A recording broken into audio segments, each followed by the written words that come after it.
Now, the Council of Governors has rejected the recommendations by the Presidential Working Party on Education Reforms report on early childhood development education, calling them unacceptable as they claw back on devolution.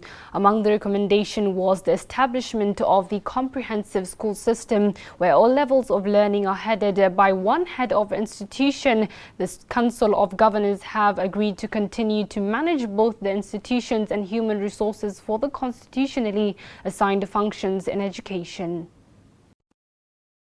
The moment has come for us to usher in a new era where our education system appreciates that competitiveness and productivity depend on such values as innovation, which is nurtured by encouraging curiosity and imagination, and by allowing learners to explore their gifts and talents. The transformation of our national education system is now underway. These recommendations contained in the report of the Working Party shall be implemented not in the future, but beginning now. According to the report by the Presidential Working Party on Education Reforms, the Ministry of Education, Teacher Service Commission, and the Council of Governors should form an intergovernmental agreement for hiring and remuneration for pre-primary teachers. The Council of Governors categorically does not agree and rejects the recommendations in entirety to the extent that they undermine the basic structure and framework of the Constitution. Number two, the Council of Governors hereby withdraws its participation from any process that seeks to legislate the recommendations contained in the report. The governors say the recommendations undermine the basic structure and framework of the Constitution and strongly protest against its attempt to end devolution in the education sector. It's important to note that county governments have made tremendous efforts towards transforming the devolved education functions assigned to them by the Constitution. Currently, county governments are managing approximately 30,400 primary schools, and they have employed over 54,000 pre-primary teachers.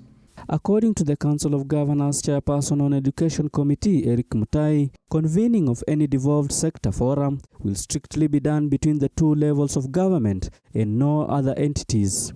County governments will continue to manage both the institutions and human resources for the constitutionally assigned functions in education. A convening of any devolved sector forum will strictly be done between the two levels of government and not non-entities. Lastly, the committee strongly protests against all the recent attempts to claw back on devolution in the education sector and other seen attempts across the four sectors. Currently, county governments are managing close to 30,400 pre-primary schools with over 50,000 pre-primary teachers and over 2.3 million children accessing pre-primary education across the 47 counties. And you'll recall that before 2010 happened, before 2013, learning was taking place sponsored by the churches and private entities, and there were no formal structures. Today, as we speak, there are basic formal learning happening in ECDs. Teachers have been employed. We have classrooms, we have facilities, and we have resources done exclusively by the effort of the county governors without the support of the national government. While addressing the media, the Council of Governors Chairperson on Education Committee, Eric Mutai, said the county governments have allocated over 8 billion Kenya shillings every year towards education. Reporting for the Muslim Insight, my name is Aban Shihemi. Thank you for that report, Aban.